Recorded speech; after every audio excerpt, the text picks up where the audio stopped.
तो कौन चला रहा है ट्रेनों पर साजिश के पत्थर? और यह सवाल इसलिए क्योंकि बीते एक हफ्ते में दिल्ली भोपाल रेलवे ट्रैक से गुजरने वाली ट्रेनों पर पथराव पांचवी बार हुआ। कल शाम एक बार फिर झांसी के पास भोपाल दिल्ली शताब्दी एक्सप्रेस पर साजिश के पत्थर बरसाए गए। C6 कोच के शीशे टूट गए। अब आपको सिलसिलेवार तरीके से पिछले एक हफ्ते में पथराव की पूरी कहानी बताते हैं।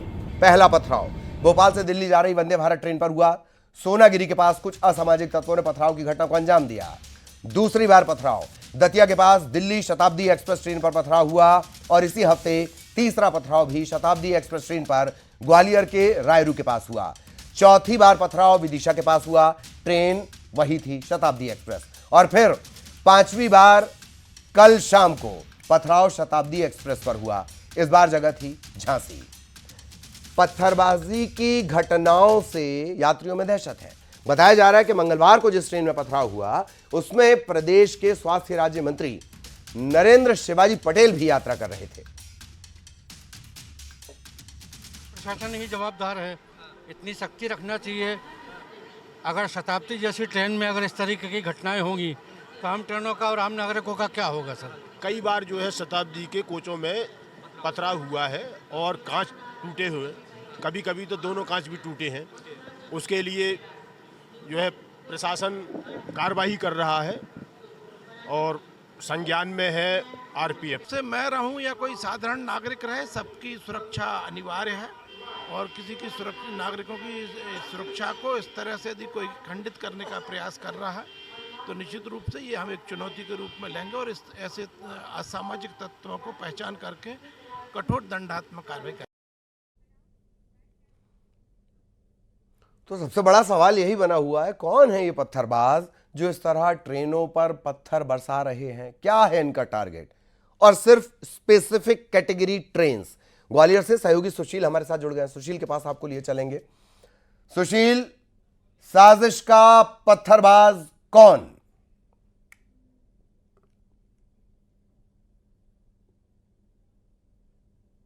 बिल्कुल, देखिए हमारे साथ बहुत सारे लोग हैं। ग्वालियर चंबल अंचल में जिस तरह से ट्रेनों में पथराव की घटना हो रही है, वो भी सबसे बड़ी बात वीआईपी ट्रेनों में पथराव की घटना है, कहीं ना कहीं चिंता का विषय है। न सिर्फ रेलवे के लिए, लोगों में दहशत भी। हमारे साथ लोग अभी बताइए कि ग्वालियर चंबल अंचल में लगातार एक सप्ताह में 6 से ज़्यादा ट्रेनों में वीआईपी ट्रेनों में पथराव हुआ है, जिनमें 5 बार तो शताब्दी में पथराव हुआ है। कि देखिए ये बहुत बड़ी घटना है ये, क्योंकि अभी हमारे ऑफिस से एक साथी आए थे, उन्होंने बताया कि हम लोग ट्रेन में सफ़र कर रहे थे और पता चला कि शताब्दी पे पथराव हो गया है। तो काफ़ी इतनी बड़ी ट्रेन पे इस तरह का पथराव होना ये बहुत ही निंदनीय बात है। आपको लगता है कि अब ट्रेनों में आम जो ट्रेन है वो छोड़िए, आप वीआईपी ट्रेनों की सुरक्षा इस तरह की है? जी, लगातार मैं बता दूँ आपको, ग्वालियर की राजधानी, मध्य प्रदेश की राजधानी जो भोपाल है, भोपाल से ट्रेन चलती है, राजधानी जाती है दिल्ली के अंदर, और कहीं ना कहीं इसमें वीआईपी लोग आते हैं। और अभी हमारे परसों रिलेटिव आए थे, उसमें ट्रेन में पथराव हुआ और लोग महसूस होने लगी कि उसमें पथराव हुआ है, तो कहीं ना डर का माहौल ही बन जाता है। रेलवे को इसमें तुरंत संज्ञान लेना चाहिए, कोई किस तरीके से तैयारी करनी चाहिए, इसमें जिन लोगों ने पथराव किया उनको पकड़ा जाए। साल भर में 100 से ज़्यादा ऐसी घटनाएं हुई है ग्वालियर चंबल अंचल के इस ट्रैक पे, जिसमें ट्रेनों में पथराव हुआ, पत्थर रखे गए ट्रैक पर अन्य सामान रखा गया, ट्रैक को डैमेज करने की कोशिश की गई। देखिए मैं बताऊं, ट्रेनों पे आए दिन बड़ी बड़ी घटनाएं हो रही हैं और अब तो ये वीआईपी ट्रेनों को भी अपना निशाना बना रहे हैं। इसमें आप वंदे भारत एक्सप्रेस पे देखेंगे या शताब्दी एक्सप्रेस पे देखेंगे तो ग्वालियर से मुरैना के बीच में जो ट्रेनें जा रही हैं इन पर लगातार पथराव हो रहा है। अभी पिछले 10 दिन में 3 बार ट्रेन पर पथराव हो चुका है। उसमें ग्वालियर निवासी एक महिला घायल होने से बची थी, क्योंकि वो सीट पर बैठी थी। जैसे ही वो उठी तो पथराव में कांच एकदम से भड़ाक हुआ, आदमी डर गया वहाँ पूरा का पूरा। और इस तरीके से घटनाएं हो रही हैं। लेकिन ये वीआईपी ट्रेन है तो इनमें पता भी चल रहा है, लेकिन ट्रेनों में तो आए दिन रोजाना घटना हो रही हैं। आपको लगता है कि जो रेलवे ट्रैक है ये सबसे ज़्यादा असुरक्षित हो गया है भोपाल से लेकर दिल्ली के बीच का ट्रेन? जी, बहुत मतलब असुरक्षित है और उसको कुछ ना कुछ ऐसी व्यवस्था बनानी चाहिए जो कि ट्रेनों में ऐसी घटना ना हो। किस तरह के हालात आप देखते हैं? लगातार जो वीआईपी ट्रेनें हैं, शताब्दी हो, वंदे भारत हो, जीटी एक्सप्रेस ट्रेन हो या राजधानी, इन पर पथराव हो रहा है। देखिए, ग्वालियर की बात जहाँ तक देखें तो ग्वालियर में सबसे ज़्यादा जो पथराव की घटना हो रही है ग्वालियर और मुरैना के बीच में हो रही है। तो जो सुरक्षा की बात है तो सबसे ज़्यादा सुरक्षा यहाँ होनी चाहिए। रोड पर गश्त होनी चाहिए, उस पर पटरियों पर गश्त होना चाहिए, जिससे ये हादसे रोके। तो निश्चित तौर पर कहीं ना कहीं लोगों का मानना है कि जो वीआईपी ट्रेनों पर पथराव हो रहा है वो चिंता का विषय है, यात्रियों की सुरक्षा के साथ डर का माहौल पैदा करता है। इसके अलावा रेलवे की सुरक्षा व्यवस्था, उस पर भी सवाल खड़े करता है। लोगों का यही कहना है कि रेलवे को इस ट्रैक पर सुरक्षा बढ़ानी चाहिए ताकि लोग सुरक्षित सफ़र कर सके और इस तरह के पत्थरबाजों पर अंकुश लगाया जा सके कि ठीक, आखिरकार ठीक, ये पत्थरबाज है। ठीक ठीक ठीक, बहुत धन्यवाद आपका इस तमाम जानकारी के लिए। मुरैना भी आपको लिए चलेंगे।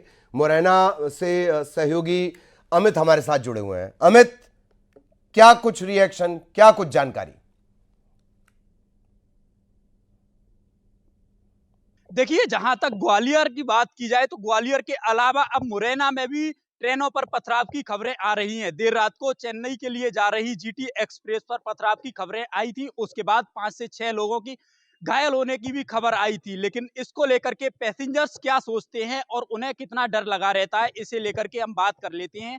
सर, आप भी ट्रेन का सफर करते हैं और अभी आए हैं, कैसा लग रहा है? पथराव की खबरें आ रही हैं। दरअसल पिछले कुछ समय से रेलवे स्टेशन पे या पटरियों पे ट्रेनों पे पथराव की घटनाएं एक तरफ से बहुत ज़्यादा बढ़ गई हैं। हो सकता है यह पूरा कार्यक्रम किसी सुयोजित तरीके से या संगठित गिरोह के द्वारा किया जा रहा हो। रेलवे विभाग को भी इसके तरफ ज़्यादा गंभीरता से ध्यान देना चाहिए। अब ट्रेनों में सफ़र करने में भी डर लगने लगा जब से ये घटनाएं आने लगी कि लगातार पथराव हो रहे हैं। वंदे भारत ट्रेन पे तो अक्सर पथराव की घटनाएं होती रहती थी, लेकिन अब जीटी एक्सप्रेस पे जैसे रात के समय पे जब सभी महिलाएं बच्चे सोने की स्थिति में थे, उस समय पथराव हुआ तो भगदड़ मच गई। पता चला कि आधा दर्जन लोग घायल भी हुए हैं। तो पुलिस को, रेलवे विभाग को ज़्यादा से ज़्यादा इस पर ध्यान देते हुए सुरक्षा व्यवस्था कड़ी करना चाहिए। ग्वालियर और मुरैना दोनों ही जगह सेम टाइम पर पथराव किया गया। कौन लोग हो सकती है, क्या लग रहा है? ग्वालियर में और मुरैना में एक ही समय पे जब ये पथराव की घटना हुई तो निश्चित रूप से ये कहीं न कहीं सुनियोजित तरीके से ये पथराव की घटना की गई होगी। इसकी उच्च स्तरीय जाँच कराना चाहिए प्रशासन को और रेलवे विभाग को। देखिए, और भी हमारे साथ कुछ लोग हैं। सर, आपको क्या लगता है, लगातार इस तरीके की घटनाएं सामने आ रही हैं? ग्वालियर में कई घटनाएं हो चुकी है, अब मुरैना में भी पत्थर माफिया हावी है। जी, बिल्कुल ये ध्यान देने वाली बात है और लगातार ये घटना सामने आ रही हैं। ये सबसे बड़ा है, यात्रियों के लिए सुरक्षा एक मुद्दा बन गया है। ठीक, ग्वालियर वक्त में की अभी कमी है अमित, वक्त की कमी है। बहुत धन्यवाद आपका, आपके साथ जो लोग जुड़े उनका भी बहुत बहुत धन्यवाद। और अब एक आश्रम लिए चलेंगे, एक आश्रम जहां होता था नशे और सेक्स का काम। ऐसा आश्रम जहां से बरामद हुआ है आपत्तिजनक सामान। एक गुरु जो शांति के नाम पर कर रहा था गंदा काम। हम बात कर रहे हैं डोंगरगढ़ के एक आश्रम की। पवित्र प्रज्ञागिरी पहाड़ी के पास शांति और साधना की आड़ में जो कुछ चल रहा था, उसकी परतें जब खुली तो पुलिस से लेकर पब्लिक तक सब दंग रह गए। जो बाबा गेरुए कपड़े में योग और अध्यात्म का ढोंग कर रहा था, वही फार्म हाउस की दीवारों के पीछे गांजे की पुड़िया, सेक्स टॉयज, नशीले इंजेक्शन छिपाकर बैठा था। आरोपी का नाम है तरुण अग्रवाल उर्फ सोनू। उम्र 45 साल, दिखने में एक तपस्वी संत की तरह, सिर पर जटाएं, बड़ी दाढ़ी, नाक में नथुनी, होठों पर शांति की बातें। लेकिन हकीकत में यही बाबा आश्रम की आड़ में गांजे का व्यापार, विदेशियों से बने संबंधों के जरिए अवैध दवाइयों का नेटवर्क और नशे के दलदल में स्थानीय युवाओं को धकेलने का धंधा चला रहा था। शक यह भी है कि यहां छोटे लेवल पर रेव पार्टियां शुरू करने की प्लानिंग चल रही थी। पूछताछ में आरोपी ने